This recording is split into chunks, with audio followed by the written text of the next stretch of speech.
ಉದಯಗಿರಿ ಗಲಭೆ ಪ್ರಕರಣಕ್ಕೆ ಸಂಬಂಧಪಟ್ಟಂತೆ ಸಿಟಿ ರವಿ ಟ್ವೀಟ್ ಖಾತೆಯ ಮೂಲಕ ತಮ್ಮ ಅಭಿಪ್ರಾಯವನ್ನು ವ್ಯಕ್ತಪಡಿಸಿದ್ದಾರೆ. ಗಲಭೆ ಮಾಡಲೆಂದೇ ಕಾಯ್ತಾ ಇದ್ದವರಿಗೆ ಕಣ್ಣಿಗೆ ಕಂಡಿದ್ದು ತೋಚಿದ್ದು ಎಲ್ಲ ಒಂದು ನೆಪವಾಗುತ್ತೆ. ಅದು KG ಹಳ್ಳಿ ಆದರೂ ಸರಿ, DJ ಹಳ್ಳಿ ಆದರೂ ಸರಿ, ಉದಯಗಿರಿ ಆದರೂ ಸರಿ, ಗಲಭೆ ಎಬ್ಬಿಸೋದಕ್ಕೊಂದು ನೆಪ ಬೇಕು ಅಷ್ಟೇ ಅಂತ ಸಿಟಿ ರವಿ ಟ್ವೀಟ್ ಮಾಡಿ ಕಿಡಿಕಾರಿದ್ದಾರೆ. ಗಲಭೆ ಮಾಡಬೇಕು ಅಂತ ಕಾಯ್ತಾ ಇದ್ದವ್ರಿಗೆ ಒಂದು ನೆಪ ಬೇಕು. ಅದು KG ಹಳ್ಳಿ ಆದರೂ ಸರಿ, DJ ಹಳ್ಳಿ ಆದರೂ ಸರಿ, ಉದಯಗಿರಿ ಆದರೂ ಸರಿ, ಗಲಭೆ ಎಬ್ಬಿಸುವುದಕ್ಕೆ ಕಾಯ್ತಾ ಇರ್ತಾರೆ. ಒಂದು ನೆಪವು ಅಷ್ಟೇ ಅಂತ ಸಿಟಿ ರವಿ ಟ್ವೀಟ್ ಮೂಲಕ ತನ್ನ ಅಸಮಾಧಾನವನ್ನು ಹೊರಹಾಕಿದ್ದಾರೆ. ನೋಡಿ, ಮೈಸೂರಿನ ಉದಯಗಿರಿಯಲ್ಲಿ ಕ್ಷುಲ್ಲಕ ಕಾರಣಕ್ಕೆ ಗಲಭೆ ನಡೆದಿದೆ. ನೋಡಿ, ಇದಕ್ಕೆ ಸಂಬಂಧಪಟ್ಟಂತೆ ಈಗಾಗಲೇ ರಾಜಕೀಯ ತಿರುವನ್ನು ಈ ಪ್ರಕರಣ ಪಡೆದುಕೊಂಡಿರುವುದನ್ನು ಗಮನಿಸಬೇಕು. ಸ್ಥಳದಲ್ಲಿ ಯಾವುದೇ ರೀತಿಯ ಅಹಿತಕರ ಘಟನೆ ನಡೀಬಾರ್ದು ಅಂತ ಒಂದಷ್ಟು ಬಿಗಿ ಭದ್ರತೆಯನ್ನು ಒದಗಿಸಲಾಗಿದೆ. ಈ ಎಲ್ಲದರ ನಡುವೆ ಆಡಳಿತ ಪಕ್ಷದ ಹಲವು ನಾಯಕರು ಈ ಬಗ್ಗೆ ಪ್ರತಿಕ್ರಿಯೆಯನ್ನು ಕೊಟ್ಟಿದ್ದಾರೆ. ಈಗ ಸಿಟಿ ರವಿ ನೋಡಿ, ಗಲಭೆ ಮಾಡಲೆಂದೇ ಕಾಯ್ತಾ ಇರುವವರೆಗೆ ಕಣ್ಣಿಗೆ ಕಂಡಿದ್ದು ತೋಚಿದ್ದು ಎಲ್ಲ ಒಂದು ನೆಪವಾಗುತ್ತೆ ಅಷ್ಟೇ. ಅದು KG ಹಳ್ಳಿ ಆದರೂ ಸರಿ, DJ ಹಳ್ಳಿ ಆದರೂ ಸರಿ, ಉದಯಗಿರಿ ಆದರೂ ಸರಿ, ಗಲಭೆ ಎಬ್ಬಿಸೋದಕ್ಕೆ ಒಂದು ನೆಪ ಬೇಕು ಅಷ್ಟೇ ಅಂತ ಹೇಳಿ ನೋಡಿ, ಫೆಬ್ರವರಿ 11 ಇವತ್ತು 11 ಗಂಟೆ 39 ನಿಮಿಷದ ಸುಮಾರಿಗೆ ಟ್ವೀಟ್ ಖಾತೆಯ ಮೂಲಕ ಉದಯಗಿರಿ ಪ್ರಕರಣಕ್ಕೆ ಸಂಬಂಧಪಟ್ಟಂತೆ ಸಿಟಿ ರವಿ ಇಲ್ಲಿ ಟ್ವೀಟ್ ಖಾತೆಯ ಮೂಲಕ ತಮ್ಮ ಅಸಮಾಧಾನವನ್ನು ಹೊರಹಾಕಿದ್ದಾರೆ.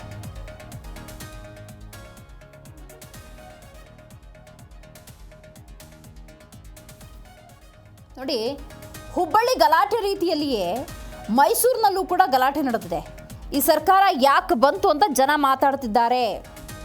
ಕಾನೂನು ಸುವ್ಯವಸ್ಥೆ ಹದಗೆಟ್ಟಿದೆ, ಸರ್ಕಾರ ಬದುಕಿಲ್ಲ, ವೋಟ್ ಬ್ಯಾಂಕ್ ಆಗಿ ಸರ್ಕಾರವನ್ನು ಹಾಳು ಮಾಡ್ತಾ ಇದ್ದಾರೆ, ಈ ಸರ್ಕಾರ ಸರಿ ಇಲ್ಲ, ಜನ ಹಿಡಿಶಾಪ ಹಾಕ್ತಿದ್ದಾರೆ ಅಂತ ಕಾಂಗ್ರೆಸ್ ಕುರಿತಂತೆ ವಿರೋಧ ಪಕ್ಷದ ನಾಯಕ ಆರ್ ಅಶೋಕ್ ಇಲ್ಲಿ ಅಸಮಾಧಾನ ಹೊರಹಾಕಿದ್ದಾರೆ. ಕಾನೂನು ಸುವ್ಯವಸ್ಥೆ ಅನ್ನೋದು ಹದಗೆಟ್ಟು ಹೋಗಿದೆ, ವೋಟ್ ಬ್ಯಾಂಕ್ಗಾಗಿ ಸರ್ಕಾರವನ್ನು ಹಾಳು ಮಾಡ್ತಾ ಇದ್ದಾರೆ, ಈ ಸರ್ಕಾರ ಸರಿ ಇಲ್ಲ ಅಂತ ಜನ ಹಿಡಿಶಾಪ ಹಾಕ್ತಿದ್ದಾರೆ ಅಂತ ವಿರೋಧ ಪಕ್ಷದ ನಾಯಕ ಆರ್ ಅಶೋಕ್ ತಮ್ಮ ಅಸಮಾಧಾನವನ್ನು ಹೊರಹಾಕಿದ್ದಾರೆ.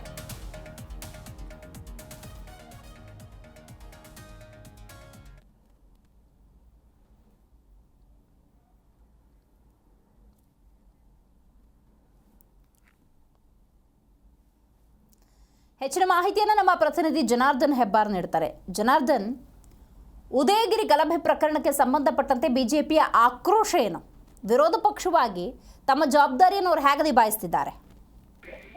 ದಿವೇಶ್ರೀ, ವಿರೋಧ ಪಕ್ಷವಾಗಿ ಜವಾಬ್ದಾರಿ ನಿಭಾಯಿಸಬೇಕು ಅಂತಿದ್ರೆ ಇವರು ಸ್ಥಳಕ್ಕೆ ಹೋಗ್ಬೇಕಿತ್ತು, ಅಲ್ಲಿ ಪರಿಸ್ಥಿತಿಯನ್ನು ಅವಲೋಕಿಸಬೇಕಿತ್ತು, ಸರ್ಕಾರದ ವೈಫಲ್ಯ ಇದ್ರೆ ಅದ್ಲು ಖಂಡಿಸಿ ಪ್ರತಿಭಟನೆಯನ್ನ ಮಾಡಬೇಕಾಗಿತ್ತು. ಈಗ ಇವರು ಹೇಳಿಕೆಯನ್ನ ಕೊಡ್ಲಿಕ್ಕೆ ಶುರು ಮಾಡಿದ್ದಾರೆ.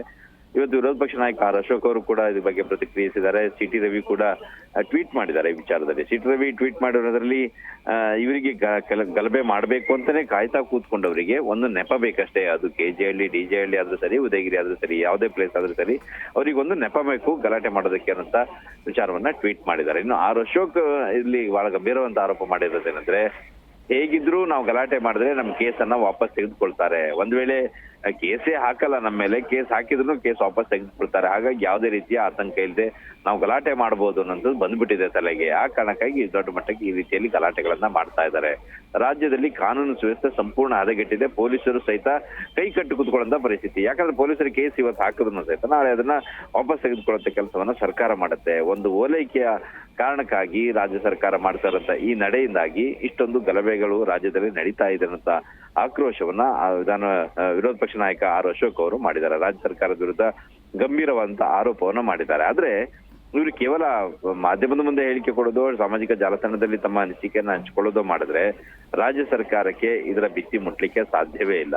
ಇವರು ವಿರೋಧ ಪಕ್ಷವಾಗಿ ಸ್ಥಳಕ್ಕೆ ಹೋಗಿ ಅಲ್ಲಿ ನಿಜವಾಗ್ಲೂ ಅನ್ಯಾಯ ಆಗಿದ್ದಿದ್ರೆ, ಗಲಾಟೆ ಆಗಿದ್ದಿದ್ರೆ, ಯಾರಿಗೆ ಆದ್ರೂ ಸಮಸ್ಯೆ ಆಗಿದ್ದಿದ್ರೆ ಅದನ್ನ ಖಂಡಿಸಿ ಪ್ರತಿಭಟನೆ ಮಾಡುವಂತ ಕೆಲಸಗಳನ್ನ ವಿರೋಧ ಪಕ್ಷವಾಗಿ ಮಾಡ್ಬೇಕಾಗಿತ್ತು.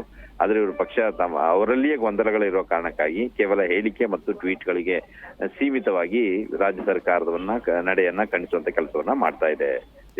ಜನಾರ್ದನ್, ಹುಬ್ಬಳ್ಳಿ ಆಯ್ತು, ಮೈಸೂರು ಆಯ್ತು, ಈಗ ನಮ್ಮೂರು ನಿಮ್ಮೂರು ಅನ್ನೋ ಪರಿಸ್ಥಿತಿ ಬಂದ್ಬಿಡತ್ತೆ. ಹಾಗಾಗಿ ಸರ್ಕಾರದ ಜವಾಬ್ದಾರಿ ಮರೆತ ಹಂಗೆ ಕಾಣ್ತಾ ಇದೆ. ಸೂಕ್ತ ರೀತಿಯ ಭದ್ರತೆಯನ್ನು ಒದಗಿಸುವಂತ ನಿಟ್ಟಿನಲ್ಲಿ ಗೃಹ ಇಲಾಖೆ ಸ್ವಲ್ಪ ಎಚ್ಚೆತ್ತುಕೊಳ್ಬೇಕಾಗಿದೆ. ಜನಾರ್ದನ್, ದಿವೇಶ್ರೀ, ಯಾವುದೇ ಸರ್ಕಾರ ಇದ್ರೂ ಸಹಿತ ಪೊಲೀಸ್ ಇಲಾಖೆ ಅದರ ಅಂಡರ್ನಲ್ಲಿ ಬರುತ್ತೆ. ಪೊಲೀಸ್ ಇಲಾಖೆ ಎಷ್ಟೇ ಮುಕ್ತವಾಗಿ ಕೆಲಸ ಮಾಡಿದ್ರು ಸಹಿತ ಅದರ ಸುಪ್ರೀಂ ಅಥವಾ ಅಂತಿಮ ನಿರ್ಧಾರ ತೆಗೆದುಕೊಳ್ಳೋ ಸರ್ಕಾರವೇ ಆಗಿರುತ್ತೆ. ಇಲ್ಲಿ ಸರ್ಕಾರ ಸೂಚನೆ ಮೇರೆಗೆ ಪೊಲೀಸ್ ಇಲಾಖೆ ನಡೆಯುತ್ತೆ. ಯಾವುದೇ ಸರ್ಕಾರ ಇದ್ರೂ ಸಹಿತ ಯಾವಾಗ್ಲೂ ಒಂದು ಗಲಾಟೆ ನಡೆದಾಗ, ಗೊಂದಲ ನಡೆದಾಗ ಅದಕ್ಕೆ ಸಂಬಂಧಪಟ್ಟ ಹಾಗೆ ಕಠಿಣವಾದಂತ ಕ್ರಮವನ್ನ ಕಾನೂನು ರೀತಿಯಲ್ಲಿ ತೆಗೆದುಕೊಂಡ್ರೆ ಮುಂದಿನ ಬಾರಿ ಬೇರೆಯವರು ಯಾರು ಗಲಾಟೆ ಮಾಡ್ಲಿಕ್ಕೆ ಹೆದರ್ಕೊಳ್ತಾರೆ. ಆದ್ರೆ ಇಲ್ಲಿ ಅದು ಆಗ್ತಾ ಇಲ್ಲ. ರಾಜ್ಯದಲ್ಲಿ ಬಹಳಷ್ಟು ದಿನಗಳಿಂದ ನಾವು ನೋಡ್ತಾ ಇದೀವಿ, ಗಲಾಟೆ ಆದ್ರೂ ಸಹಿತ ಯಾವುದೇ ರೀತಿಯ ಕ್ರಮ ಆಗಲ್ಲ. ಒಂದಿಬ್ಬರನ್ನ ಅರೆಸ್ಟ್ ಮಾಡ್ತಾರೆ, ಬಿಡ್ತಾರೆ. ಮತ್ತೆ ಅಂತ ದೊಡ್ಡ ದೊಡ್ಡ ಕೇಸುಗಳನ್ನೇ ಇವರು ಅದನ್ನ ಕೇಸ್ ವಾಪಸ್ ತೆಗೆದುಕೊಳ್ಳುವಂತ ಕೆಲಸವನ್ನ ಮಾಡ್ತಾರೆ. ಇದರಿಂದಾಗಿ ಭಯ ಹೋಗುತ್ತೆ. ಗಲಾಟೆ ಮಾಡಿದ್ರು ನಮ್ಮವರು ಇದ್ದಾರೆ ಅನ್ನುವಂತ, ನಮ್ಮ ಜನಪ್ರತಿನಿಧಿಗಳು, ನಮ್ಮ ನಾಯಕರು ನಮ್ಮ ಜೊತೆ ಇರ್ತಾರೆ ಅನ್ನುವಂತ ಭಾವನೆ, ಆ ತಪ್ಪು ಕಲ್ಪನೆ ಒಂದು ಕಡೆಯಲ್ಲಿ ಸರ್ಕಾರ ಕೆಟ್ಟ ಹೆಸರು, ಒಂದೊಂದು ಕಡೆಯಲ್ಲಿ ರಾಜ್ಯದಲ್ಲಿ ಕಾನೂನು ಸುವ್ಯವಸ್ಥೆ ಹದಗೆಟ್ಟತ್ತೆ, ಇನ್ನೊಂದು ಕಡೆಯಲ್ಲಿ ಆ ರೀತಿ ಗಲಾಟೆ ಮಾಡಿ ತಮ್ಮ ಜೀವನವನ್ನೇ ಹಾಳು ಮಾಡ್ಕೊಳ್ಳೋದಕ್ಕೂ ಕೂಡ ಪರೋಕ್ಷವಾಗಿ ಅಂತವರಿಗೆ ಪ್ರಚೋದನೆ ಕೊಟ್ಟಾಗ ಆಗತ್ತೆ. ಸರ್ಕಾರ ಇದ್ರ ಬಗ್ಗೆ ಎಚ್ಚೆತ್ಕೋಬೇಕಾಗಿದೆ. ತಕ್ಷಣನೇ ಕ್ರಮ ತೆಗೆದುಕೊಂಡು ಸೂಕ್ತ ಭದ್ರತೆಯನ್ನ ಒದಗಿಸೋದ್ರ ಜೊತೆಯಲ್ಲಿ ಈ ರೀತಿ ಆಗದೇ ಇರುವ ಹಾಗೆ ಕಾನೂನು ಅಡಿಯಲ್ಲಿ ಆರಂಭದಲ್ಲಿಯೇ ಕ್ರಮವನ್ನ ತೆಗೆದುಕೊಂಡ್ರೆ ಈ ರೀತಿಯ ಘಟನೆಗಳಾಗ್ಲಿಕ್ಕೆ ಸಾಧ್ಯ ಇಲ್ಲ. ಇದನ್ನು ವಿರೋಧ ಪಕ್ಷವಾಗಿಯೂ ಬಿಜೆಪಿ ಮತ್ತು ಜೆಡಿಎಸ್ ನವರು ಎಚ್ಚರಿಸಬೇಕಂತ ಕೆಲಸ ಇದೆ. ರಾಜ್ಯ ಸರ್ಕಾರ, ಕಾಂಗ್ರೆಸ್ ಸರ್ಕಾರ ಸಹಿತ ಈ ವಿಚಾರದಲ್ಲಿ ಇನ್ನಾದ್ರೂ ಜಾಗೃತವಾಗಬೇಕಂತ ಪರಿಸ್ಥಿತಿ ಈಗ ಸದ್ಯಕ್ಕೆ ಕಾಣ್ತಾ ಇದೆ ರಾಜ್ಯದಲ್ಲಿ. ಥ್ಯಾಂಕ್ ಯು ಜನಾರ್ದನ್, ನಿಮ್ಮೆಲ್ಲ ಮಾಹಿತಿಗಾಗಿ.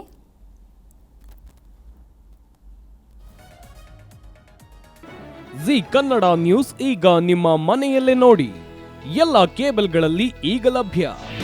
ನಿಮ್ಮ ನೆಚ್ಚಿನ ಜಿ ಕನ್ನಡ ನ್ಯೂಸ್ ಈಗ ಸನ್ ಡೈರೆಕ್ಟ್ ನಲ್ಲಿ number 292, Tata Play number 1664, Jio TV number 1334, NXT digital number 30, in cable number 30, City networks 51, U digital number 162, GTPL number 17, Rockline telecommunications number 42, Shri Basaveshwara cable number 168, rural cable network 60, Vinayaka digital 57, Abhishek cable 821, city channel 53, Siddeshwara cable network 57, ವಿ4 digital infotech 628, Surya digital networks 53, Gajanan digital number 836, Malnad infotech private limited number